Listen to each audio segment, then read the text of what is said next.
please welcome our dear friend, Mikael de Vive.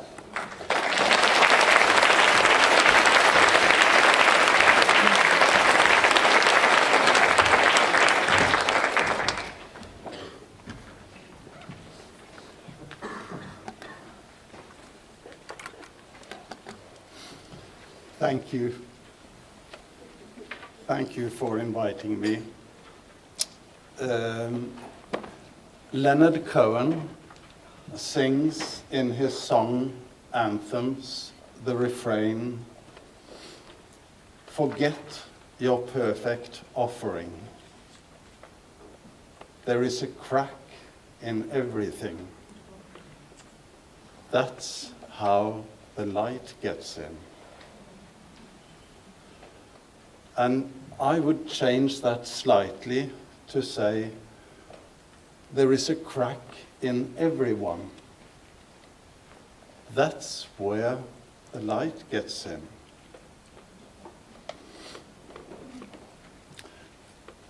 Gradually, I have come to appreciate and understand and enjoy the importance of relationships. And I want to tell you a little bit about my story. But first, I would like to share with you a poem about relationships by a Norwegian poet and mystic who died not many years ago, called Stein Meren. And he wrote a poem called "I Hold Your Head." I hold your head in my hands, as you hold my heart in your tenderness. Like everything holds and is held by something other than oneself. Like the sea carrying the stones to its shore. Like the tree carrying its autumn fruits. Like the earth being carried through empty space. Thus we are all held by something other than ourselves, and carried to where an enigma holds a riddle in its hands.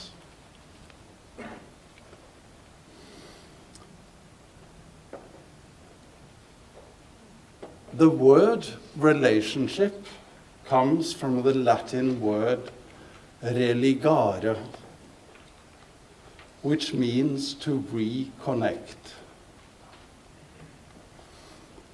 And the word religion comes from the same source, to be reconnected to God.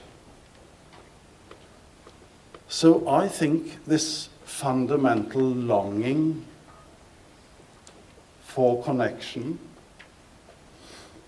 is universal, because we are cracked. We are very often disconnected from ourselves.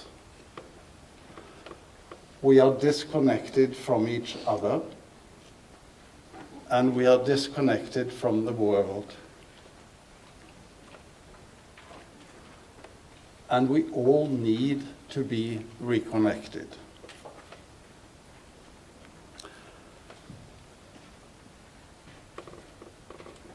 I grew up in a privileged family. My parents were strong. I admired them. Life had not come easily to them. They had endured.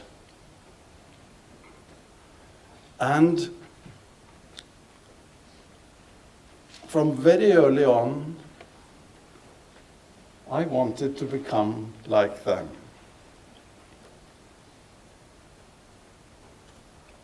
So I listened to what they told me.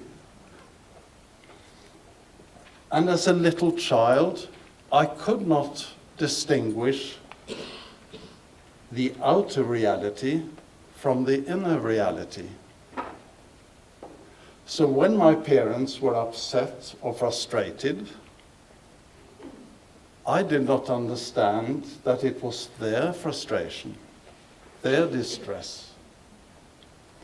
I just experienced the feelings of frustration. I equated their feelings with my feelings. And then I grew up receiving all the kind messages of norms and values and good and bad advice from my parents, and later on from my teachers, from my friends. And it became natural to me to live up to what I thought the others wanted me to be. It was good intentions, but it created in me a focus of looking outside for approval, for guidance, for what I should follow.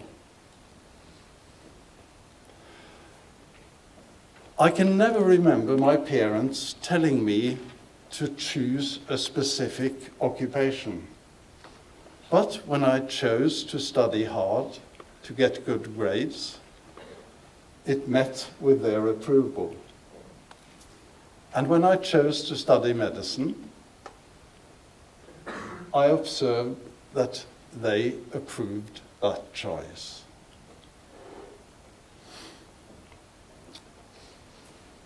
So, very early on, I was looking outside. And when I, in my youth, started to feel anxious, wonder what life was about, wonder who I really was, it was natural to continue to look outside. And a couple of years into my studies, I stopped studying medicine and went for 3 months to India to look for a guru who could tell me who I was. And I spent 3 months traveling around, staying in various meditation centers, so-called ashrams. And at one point, I was nearly taken in by a famous guru with a big entourage of people. After having read his books, a Hindu priest, I thought, this is the man. But at that time, I was fortunately in the company of 2 older American women, also looking out to find the truth. And they managed to make me see that this was not the real thing. So I moved on to the next place. And after 3 months, I went home without having a guru, without any belongings, because I'd given them all away. But I had a growing sense that what I was looking for was inside.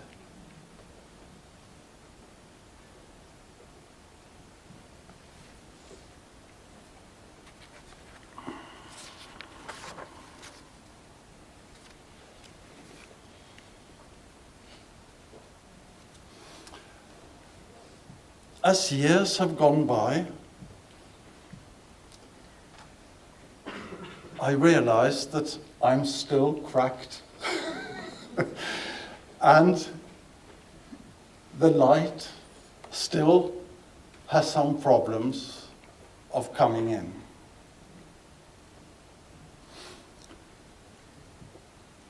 I have still been looking outside.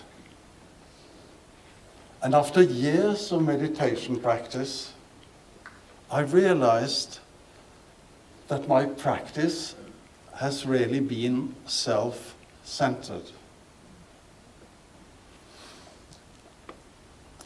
I have continued to try and become the person I thought I should be. And I think it started when I was 16, reading a book called The Yogi's Autobiography by Paramahansa Yogananda, which was a book about this young Indian boy who through self-development became a near godlike person. And that put some thoughts into my mind that has taken many years to try and let go of.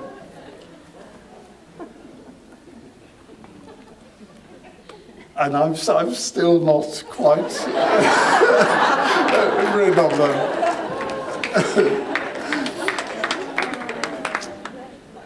But I have experienced glimpses of light coming in.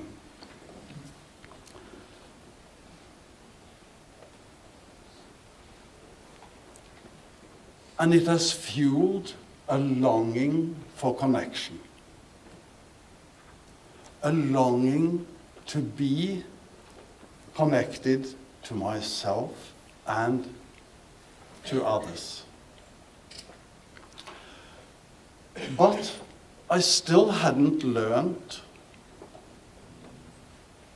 where that longing should be directed. I was still longing outside. I was still longing somewhere else. And between 10 and 15 years ago, I met a wise lady,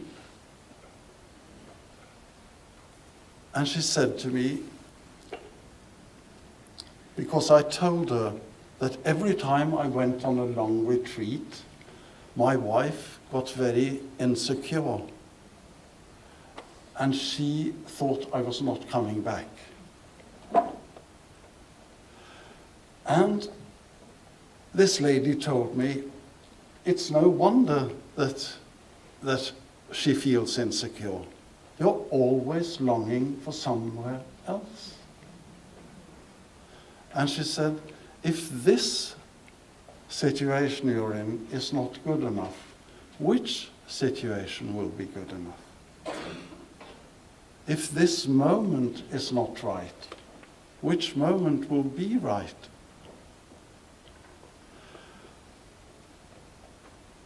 And that was a big point of change for me. After that, I tried to redirect my longing. And gradually, I found that opening up to be present to my own breathing, to my own life, to my own relations, to the situation I am in, that is where the longing should be directed. That is the reality I have to connect to. And for me, the most important connector is my breath. The experience of resting in the breathing. The fantastic experience of life coming into my body without me having to do anything. And without me being able to control it. But challenging me to surrender to it and to trust it. And it is present and available to us every day, all the time. And through that connection,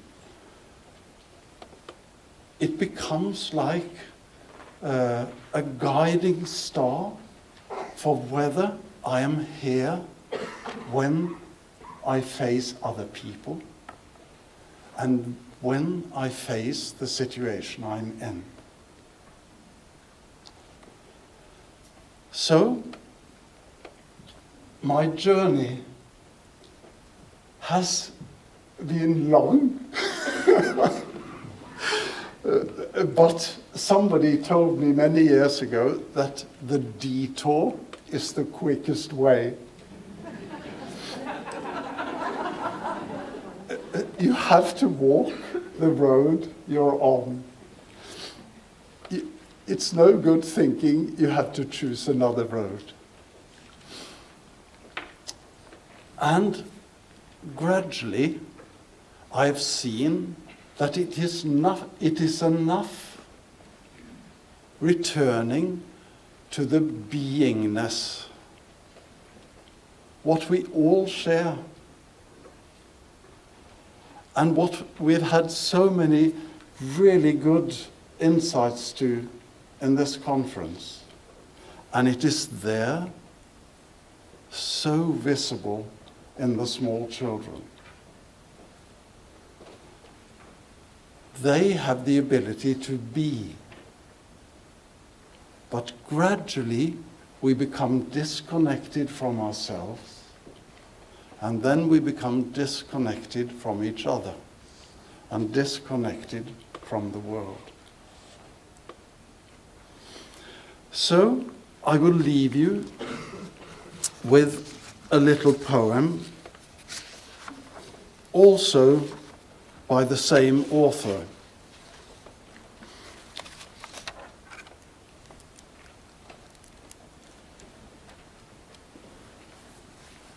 And it is called The Place.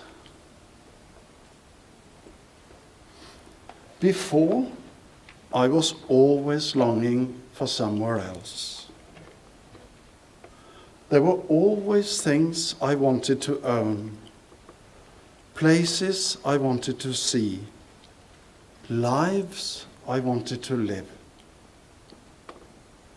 Now I am ever more filled with a yearning for the life I live,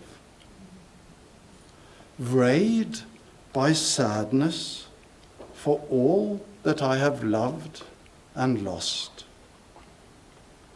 I can wake at night alone, open, full of longing, because I yearn so unspeakably for the place where I am, here.